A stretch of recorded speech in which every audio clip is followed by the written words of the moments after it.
Good evening, everyone. Ranter is back. I am not going to go into my usual spiel on this. That's why there wasn't any music in the intro to this. I was hard at work, as per usual of my week, and flip on the phone occasionally for the occasions that I have the limited free time that I can look down at it. And I see the news of the leaked draft memo from the Supreme Court indicating that they have voted to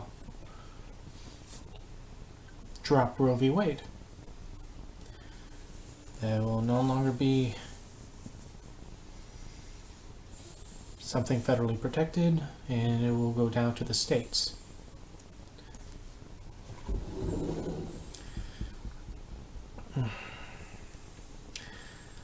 I don't really have too much to say on this.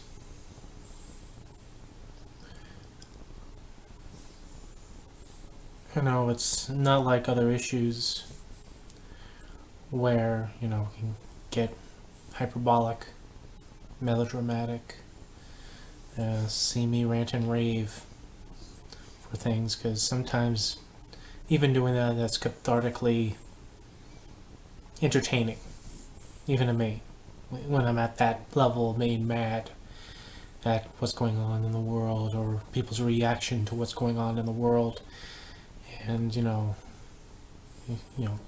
doing my thing on here where I'm ranting out into the void, and just with the question of what the hell is wrong with you?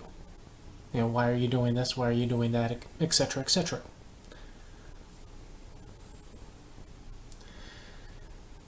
Things like this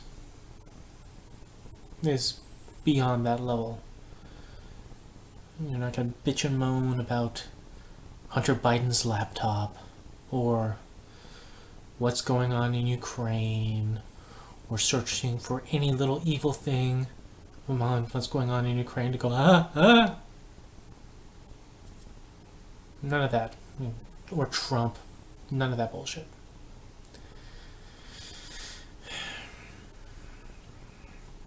As I was watching the reactions of people on Twitter and people that I know here at home, it makes me wonder how people either connect or disconnect to those around them concerning issues like this.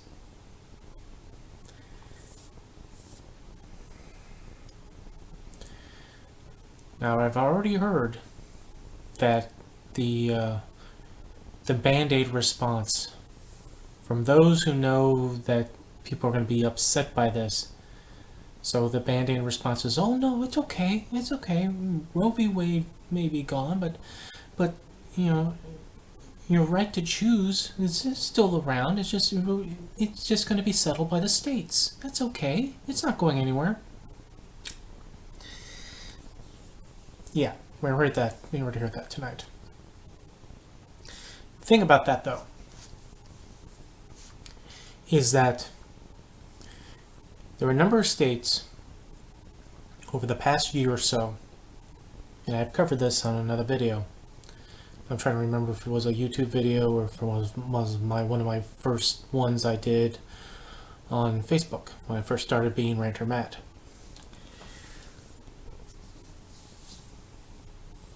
In the past year or so, a number of states had been putting together very strict anti-abortion laws. Some of these states put in provisions in these laws saying that if a woman leaves the state to have an abortion, if their particular state is not allowing it, then that woman who crossed state lines to exercise her choice is breaking their law and should be charged and should be treated as a criminal. And not just her. If anybody is helping her with just transportation or any other support that they are doing to facilitate her exercising her choice, they too can be criminally charged.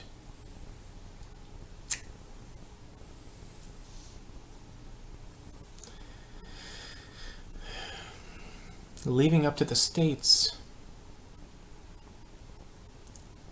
either that's a consolation prize for those who believe in choice, or maybe for those who are more realistic, that's just a gamble in the ebb and flow of our current body politic. Such successes in these measures that spreads from state to state to state to state.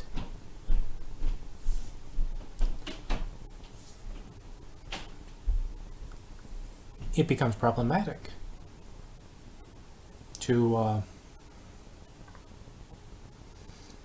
consider where you're going, where you're living, and if you have a point where,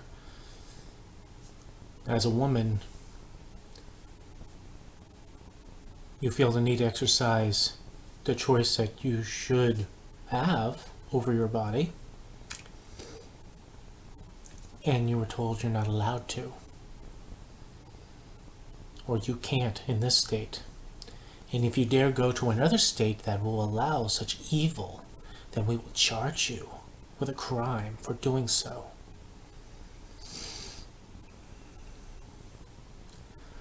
I suppose one of the, the lazy responses for this would be like, well, just don't live in those states. Like, it's like in somebody's day planner, in a future time, while they're living in one state or another, that I'll go live in this state because at some point I will get myself pregnant by whatever means, and then I will have an abortion by whatever means. I will plan ahead for that eventuality. No one plans ahead of that. No one thinks about that. Could it be possible that some do? Maybe, but let's not be that cynical. Or try a little bit to not be that cynical. Already, people are protesting this. People are out right now in front of the Supreme Court building protesting. This is hours after we found this out. Already people have gathered together and expressed their view on this, and are expressing their view on this. Now, to be understood is that these draft memos come out and to tell how where the temperature of where the voting is going, and the majority that voted to cast down Roe v. Wade. It wasn't a whole official vote. It was 5-3. It was more like procedural than anything else, but it is an eventuality and an inevitability. People are just wondering, those who opposed casting it down, the three are hoping to shave one or two off to try to stave this off, but it's highly doubtful. And people are looking to Justice Roberts because he wasn't there to vote in this procedure, which way he's going to go on that. And I've heard that through like the ever reliable grapevine of the social media that it could be possible that the person that leaked this out could have been somebody in favor of casting down Roe v. Wade, so they would allow Republican political pressure to come down on the conservative justices. Now, I also heard tonight how people lament over how the Supreme Court, its institution, is supposed to be above the political fray, that we're just supposed to examine the laws and that is it. I don't know if that is idealism or naivete. Or maybe it's both. It's idealistically naive. But this should put an end to that.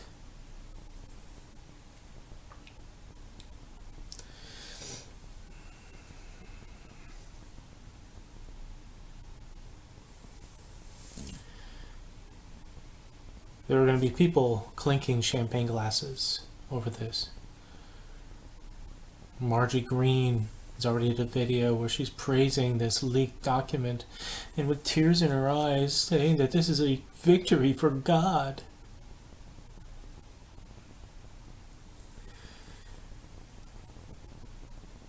I don't know who looks worse in the self-congratulatory glee of removing the protections of choice for women. I mean, if it's not something that you would ever want to do, or have no imagination of this could be an eventuality that you would have to make the choice yourself, that's great for you. But this isn't about you. This isn't about me. It's about people who do feel like the choice should be theirs by right, since it is their body. Now, you go down the rabbit hole of, the arguments of, well, no, it's not entirely, because that's another person within there, etc., etc. We're not going to go into that, because we can go round and round in that argument. And it doesn't matter. I mean, this is one of those instances where some of us can try to understand, but we will never understand. I will never understand. I'm a white guy. Let's put that in the simplest of terms. It's the same way that, I could hear the horror stories of what happens to my fellow men, women, and children of a darker skin pigmentation. I can hear what happens to them. I can see the articles of what happens to them when they're pulled over by police, or hear about how many seconds it took for Tamir Rice to die by a cop that was just arriving. And I'll say that's awful, that's horrible. By every right I would say that's awful and horrible, but I will never understand it. I will never understand what it feels like. You put it in terms like that, and you have to pull it back as to, why was anyone would say that you can't understand it? Well, there's a simple reason for that. And it's within our own government language, where, life, liberty, pursuit of happiness, endowed by your creator by certain inalienable rights. Well, for someone like me, yeah, sure, for this country, certain inalienable rights comes down from God, or by choice. Certain other people, from the beginning, to a century after the beginning, to a century even after that, was not. People's freedoms, if they look Crayola, peach, or apricot skin pigmented, oh yeah, by birth, by just being on this land, I have those rights. There are people no less deserving, who no less are American, who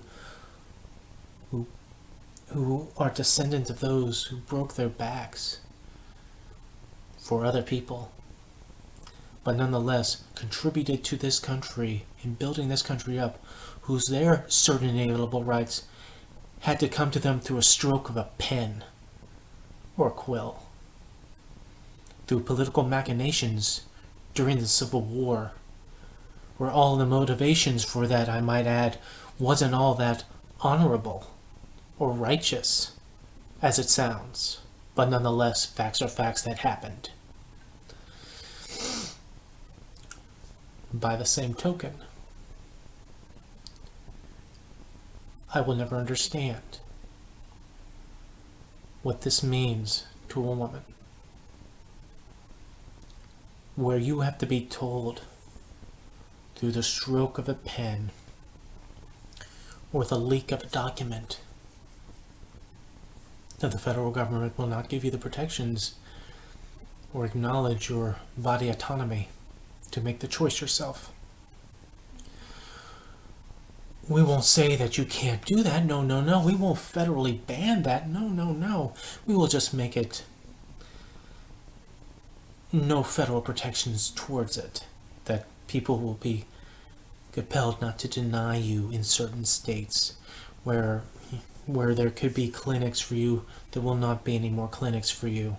So if you have to make this awful, horrible choice for yourself, then other means will have to be availed upon, or you just simply can't. There's certain political people who are hitching their star to this sort of thing. I believe it's in Tennessee where a politician lady, I don't even know, I don't remember what her name was, said that a 12-year-old girl who was raped would have to carry that baby to term, and how dare she do otherwise. It's the mentality of that that galls me.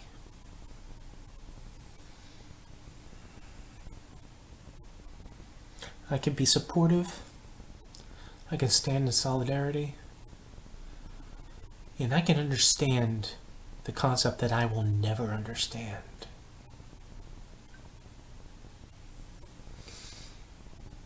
And if you don't understand why there are women tonight that are heartbroken, some women who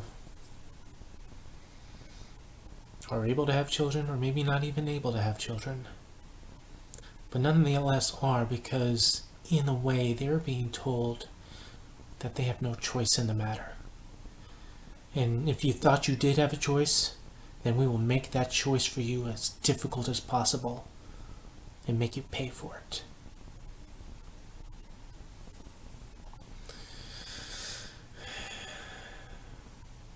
Nonetheless, there are people going to be clinking champagne glasses and cheering this and congratulating themselves, or fighting the good fight, or whatever bullshit that allows them to feel pride in this moment. You know, I put it out there on Twitter that I just can't wait for the first one of these Republican fat cat guys who are so supportive of pro-life, and will be, again, clink clink, and celebrating this, be the first one of these guys to race to a clinic because they accidentally got their side piece pregnant. And all that morality and righteousness and bullshit goes out the window when it's about you and the complications towards you. Or when it's other people, oh, how dare they, but, you know, what's the term? Don't do as I do as I say. Because you can just do a cursory look on Google, scroll down some articles, and you'll find some douchebag one way or another who is forcing a mistress, or trying to force a mistress, or trying to buy off a mistress to do so.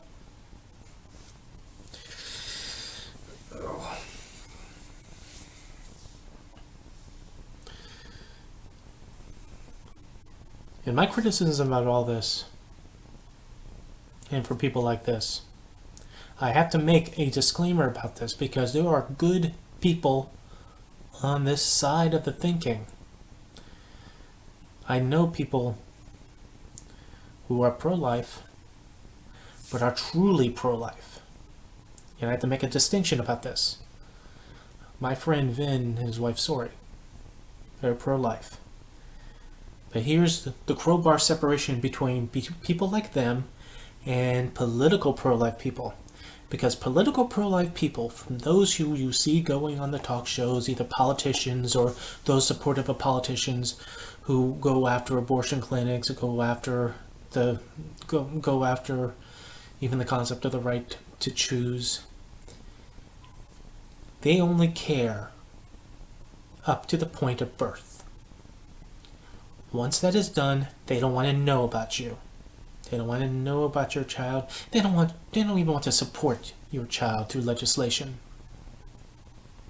The same people who will demand the closing of the doors of abortion clinics and demand that any woman from however she got pregnant, carry that child to term, regardless of them being raped, regardless of them being children themselves. They better carry them to term. These same people, however, will vote against education. They will vote against childcare credits, Head Start, school lunch, after school projects, medical care for mothers or even single mothers. Don't credit for that.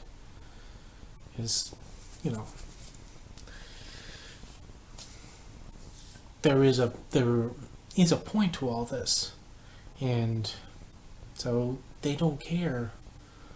Once their little political football that they were fighting for is born, then they punt it, move on to the next. But people like Vin and Sori, when you listen to them talk and you listen to their philosophy, and you can tell from them, damn well that they want children not only to be just born, but raised, healthy, the mothers supported, healthy, so that this family can live a happy life. So the children are not, cast down and, have to deal with things that are not their choice, much like what their mothers had to deal with. These good people understand that, it's not just a matter of once the child is born, that's it, mission accomplished. No, then it's time to raise a child, educate the child, feed the child, make sure the child and the mother is medically okay. And then you can feel the job well done when you know that family is thriving. But how many people take 10 steps across that dance floor to care about it once after birth occurs?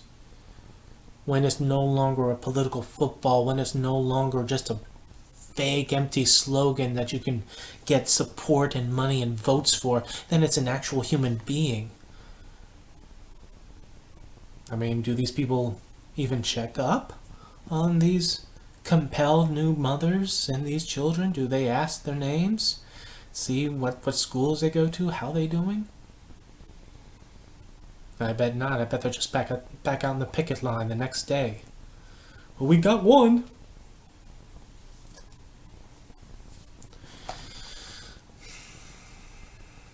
But there are good people out there that actually give a damn. So this criticism, my anger, is not towards them. Their point of view, their belief, they're good people.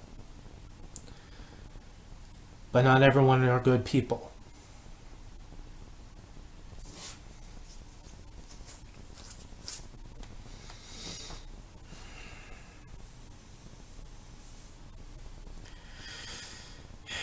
This won't be as long as my usual ones.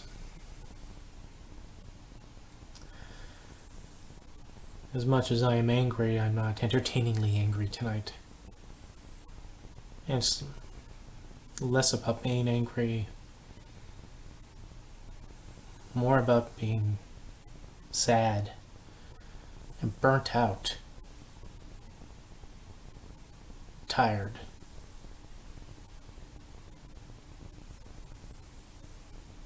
It's funny,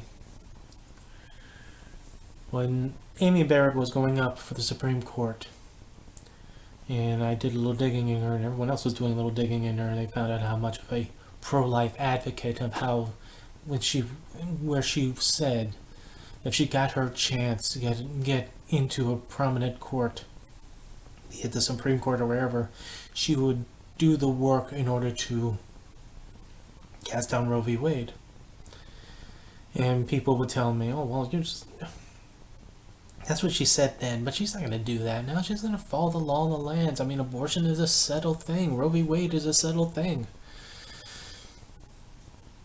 And I calmly responded with, okay, just wait. Because it's about timing. Just because someone settles into power doesn't necessarily mean they just haul off and do everything immediately. These are calculating people that bide their time. They put things in order, move the pieces into the right position before they strike, like any good chess player. They waited.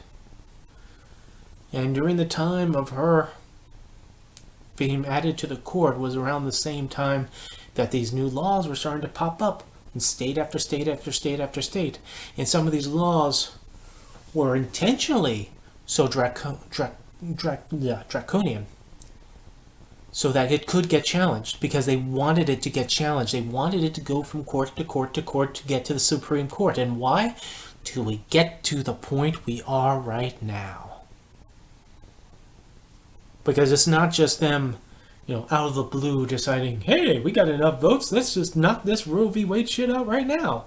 No, they needed a court case. And they're knocking it out through the language of their opinion towards the court case, the Mississippi one. So, as I said, then, just wait. Here we are.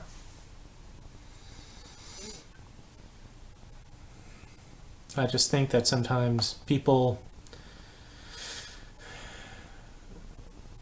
don't have the patience to give it the time, to actually see the whole board in front of them, to know when there is an issue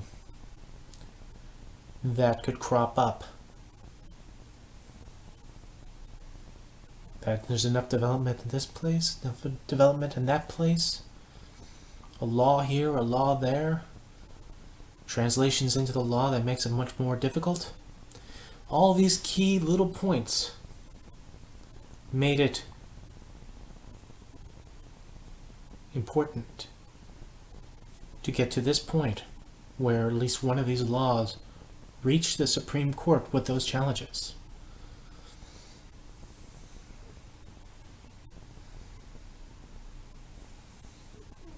Gee, it's almost like they planned it. And people like this waited years. Alito been waiting years for the opportunity. 6-3. There you go. Got your opportunity. Champagne glasses, they'll be clinking.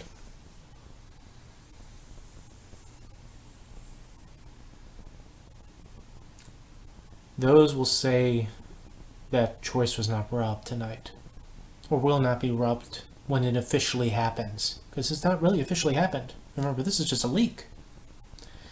Now, depending on how the justices are going to react in the morning of what they're going to do about everyone now knowing what they're planning on doing in the background. But I think it's inevitable.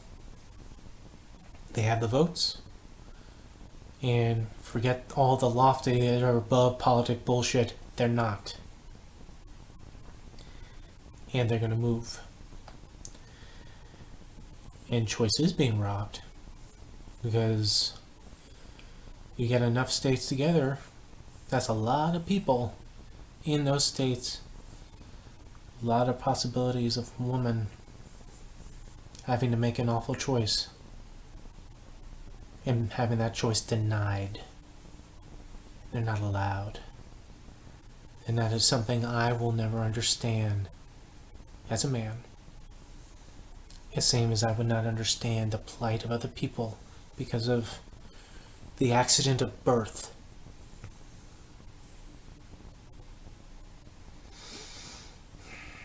The ranter rants because the urge to rant is rising. I have other topics, but this one was the important one. I will talk to you all later.